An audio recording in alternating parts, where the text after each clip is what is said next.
They called her the girl no man could defeat. Imagine this. Every suitor who wanted her hand in marriage had to face her in combat. If they lost, they owed her 100 horses. By the end of her reign, she owned 10,000. No, this isn't a fantasy or a legend. It's history. The story of Princess Khutulun, the undefeated warrior of the Mongol Empire. A woman so feared, even Marco Polo couldn't decide if she was real or a myth. Let's rewind to the late 13th century. The Mongol Empire, the largest land empire the world had ever seen. From the edges of China to the sands of Persia, their rule was written in conquest and chaos. And somewhere in that vast expanse of blood and brilliance, a girl was born, Khutulun, the daughter of Kaidu Khan, a cousin to Kublai Khan, grandson of the great Genghis himself. From the moment she could walk, she was not like the other noble daughters of her tribe. While others learned to sew or sing, Khutulun learned to fight. She could ride a horse before she could properly speak. She could draw a bow that most grown men couldn't lift. And by the time she was a teenager, she was wrestling trained warriors and winning. The Mongols valued strength above all else. They didn't care if you were a man or a woman. If you could fight, you earned respect. And Khutulun didn't just fight, she dominated. Her father, Kaidu, saw her as his right hand, his most trusted ally. She rode beside him in battles, leading cavalry charges across the steppe. Imagine a vast field of dust and thunder, thousands of hooves pounding the earth. And at the front, a woman with long black hair flying behind her, spear in hand, cutting through enemies like wind through grass.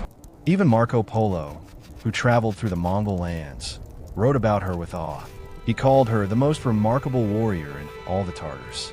He claimed she could ride into the thick of battle, seize an enemy soldier, and drag him out as if he were a sack of grain. He wasn't exaggerating. This woman was a force of nature. But her legend didn't just come from war. It came from a challenge that no man could resist, and none could win.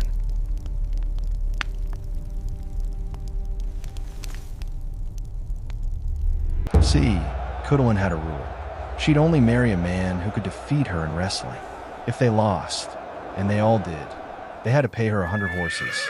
At first, people laughed, but soon, the laughter turned into silence as her herd grew. 1,000 horses, 2,000, then 10,000.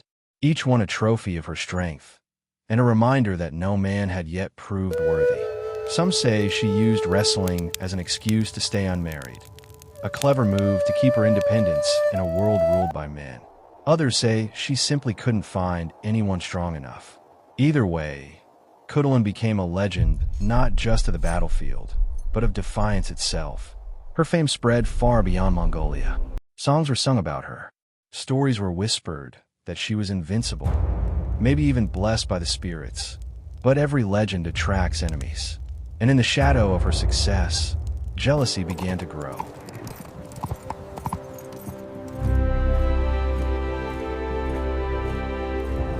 Her father, Kaidu Khan, was in constant conflict with his cousin, the mighty Kublai Khan, the ruler of China's Yuan Dynasty. While Kublai built cities and empires, Kaidu fought to keep the old Mongol ways alive. Freedom, horseback, open land. And Khutulun, she was his fiercest general. She advised him on strategy, rode beside him in every campaign, and became his protector. There are tales of her leaping from her horse into enemy lines to pull her father to safety. To Kaidu, she wasn't just a daughter, she was his shield. But not everyone saw it that way. Her brothers resented her power. They whispered that a woman should not command warriors, that her victories embarrassed the men. And the courtiers, oh, they gossiped endlessly. They claimed she was too proud, too wild, even immoral. Because in their eyes, a woman who refused to bow was dangerous. And danger, in politics, always finds its moment.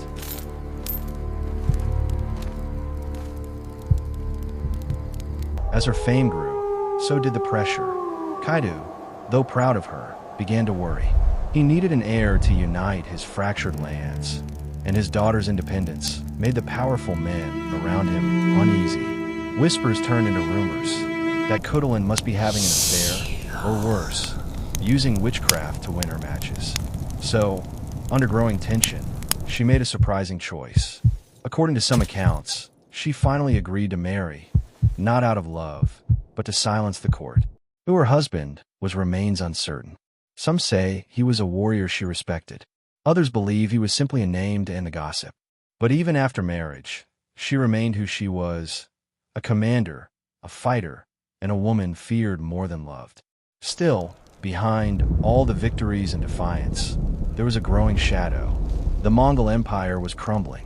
Old loyalties were breaking apart. And soon, even Khutulun's strength would be tested by betrayal.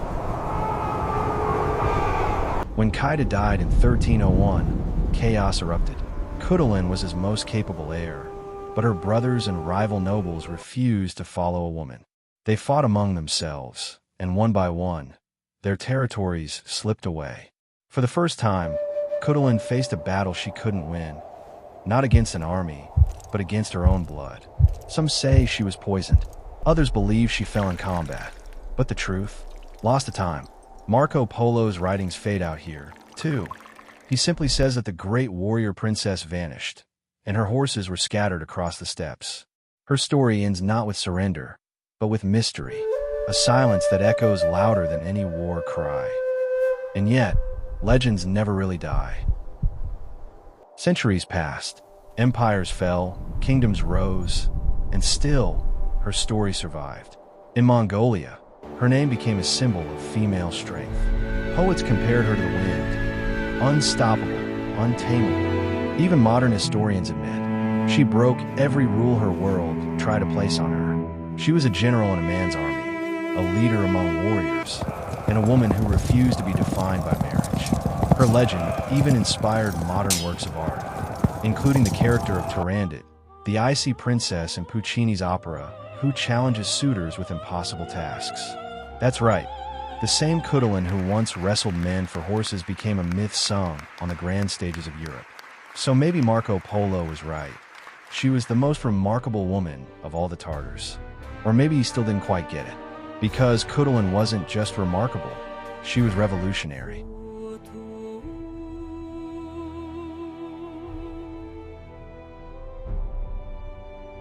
So the next time someone tells you that the past had no room for powerful women, remember Khutulun, the princess who wrestled warriors, led armies, and walked straight into legend. But here's the real question. Was Khutulun a real historical figure, or did Marco Polo romanticize her into myth? Drop your thoughts in the comments. Let's settle this once and for all. And if you love uncovering the hidden legends of history's fiercest women, hit that like button, subscribe, and stay tuned. Because next time, we're diving into another shadowed name that history almost erased. Until then, remember, legends aren't born, they're forged.